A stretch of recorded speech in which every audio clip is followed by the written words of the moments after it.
Hey everyone, and welcome. Today we're diving into a really fascinating topic. How in the world do traders navigate the absolutely wild swings of the crypto market? We're going to be decoding the language of charts and signals, all through the lens of what's called technical analysis. Okay, let's get right into it. So, this is the big question, right? You look at a crypto chart, and with those massive price swings, it just feels like total chaos.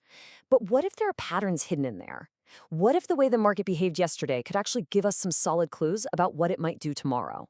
Well, that's the core promise of what we're exploring today. So here's our roadmap. First, we'll get a handle on what technical analysis actually is. Then we'll jump in a time machine and look at its surprising origins in something called Dow theory. After that, we'll open up the modern trader's toolkit, see how strategy and psychology are just as important, and then we'll wrap up with a really crucial reality check on what all of this can and definitely cannot do. All right, let's kick things off with Section 1, Reading the Market's Mind. This is all about getting the philosophy behind this whole approach. So, what exactly is technical analysis?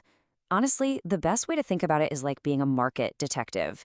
You're not looking at a project's finances or its mission statement. No, you're studying the evidence left behind at the scene, the price charts, and the trading volumes. The fundamental belief here is that all the clues you need about the future are hiding in plain sight in the data of the past. And this is where it gets really interesting because it's so different from the other main way of analyzing markets. See, fundamental analysis wants to know why something has value. It's digging into the tech, the team, the whole economy. Technical analysis, or TA for short, doesn't really care about the why. It only cares about the what. What is the price doing? What did it do before? The core assumption is that everything, all the news, all the hype, all the fear, is already reflected or baked into the price you see on that chart. So where did this idea even come from? Well, let's look at the foundation it's all built on. And you might be surprised to learn it's over a century old.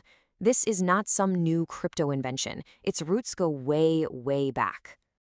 The whole field pretty much started with one guy, Charles Dow. And yes, that's the Dow from the Dow Jones Industrial Average. Way back in the late 1800s, he started writing newspaper articles about how he observed markets behaving. He never actually wrote a book on it, but after he died, his followers gathered his ideas and refined them into what we now call Dow theory. And that theory, it's the philosophical bedrock of pretty much all modern technical analysis. And his work gave us these 6 key ideas that still guide analysts. First, the market discounts everything. Again, all the news is already in the price. Second, markets move in 3 trends at once. You have the main, long-term trend, the medium-term pullbacks against it, and the short-term daily noise. Third, those main trends have 3 phases: an accumulation phase where smart money gets in, a public phase where everyone jumps on board, and a distribution phase where the smart money gets out. The last 3 are that major averages should confirm each other, that trading volume should increase in the direction of the trend, and finally, the big one, a trend will keep going until there's a definite signal that it has reversed. Okay, so with all that theory in our back pocket, let's actually open up the toolkit that modern traders use. We're going to start with the canvas itself, the place where all this analysis happens, the price chart. Now, traders use a few different kinds of charts. You've got your simple line chart, which just connects the closing prices. It's great for a quick bird's eye view of the trend. A bar chart gives you more info, the open, high, low, and close for each time period. But the hands-down favorite, especially in crypto, is the candlestick chart. It shows all the same data as a bar chart, but its color-coded body makes it super easy to see the market psychology at a glance. Did the buyers or the sellers win that round? But a chart is really just the starting point. To really try and understand what's happening, traders use things called indicators.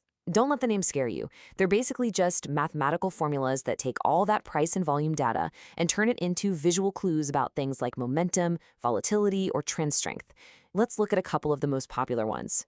First up, we have the Relative Strength Index. You'll usually just hear it called the RSI. This is what's known as a momentum oscillator, and in simple terms, it's designed to answer one question: how fast and how far is the price moving? It's all about gauging whether a trend might be getting a little tired. So here's the deal with how it works. The RSI is shown on a scale that goes from 0 to 100. Generally, a reading above 70 suggests that an asset might be overbought, meaning it's gone up too far, too fast. A reading below 30 suggests it could be oversold. It's a tool for spotting potential turning points. But, and this is a big but, it is not a magic buy or sell signal. In a really strong bull market, the RSI can stay overbought for a long, long time while the price just keeps climbing. Next up, let's talk about Bollinger Bands. If the RSI is all about momentum, Bollinger Bands are all about volatility.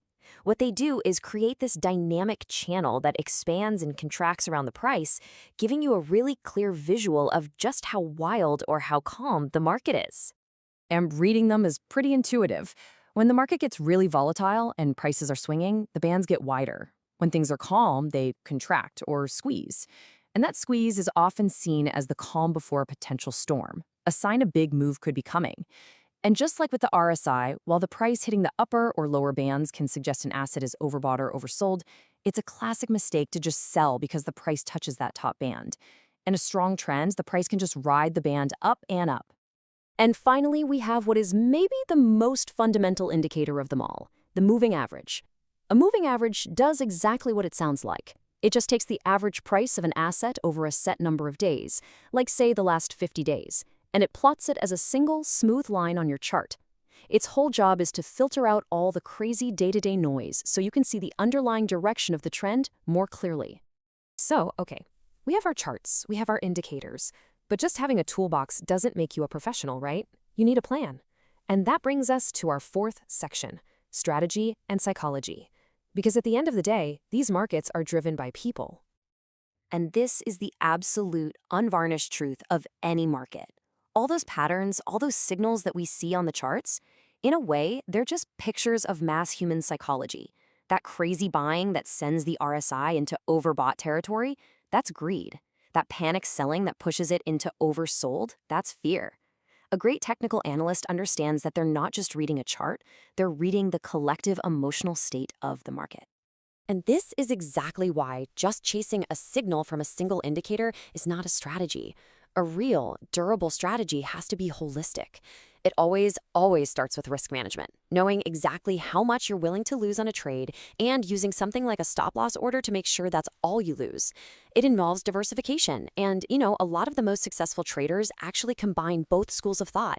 They use fundamental analysis to find a project they believe in for the long run, and then they use technical analysis to try and find the best possible time to get in or get out. And that brings us to our final and honestly, probably the most important section of this whole discussion. We need to be absolutely clear about what technical analysis is and what it isn't. It is a tool, it is not a crystal ball.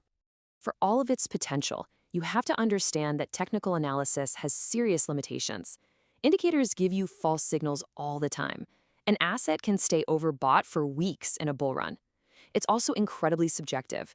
You can have two brilliant analysts look at the very same chart and come to completely opposite conclusions. And maybe most importantly, it's completely blind to fundamental real-world events. Some surprise news or a major security issue can blow up the most beautiful-looking chart pattern in a split second. So here's the bottom line. Technical analysis is not about predicting the future with 100% certainty. It's just not possible. What it is about is managing risk and trying to stack the probabilities in your favor. It's a framework to help you make more informed decisions in an environment that is, by its very nature, completely uncertain. And I just want to leave you with this one last thought to chew on. Think about it. If millions of traders all around the world are taught to buy when a price crosses a certain line or to sell when an indicator hits a certain number, at what point does the tool stop predicting the market and actually start creating it? Does the very act of everyone watching for the same pattern actually cause the pattern to complete? It's a really fascinating question, and it gets to the heart of market psychology. Thank you for watching. If you got something from this, please like the video and support the channel by clicking on the subscribe button. That really helps us. Thanks again.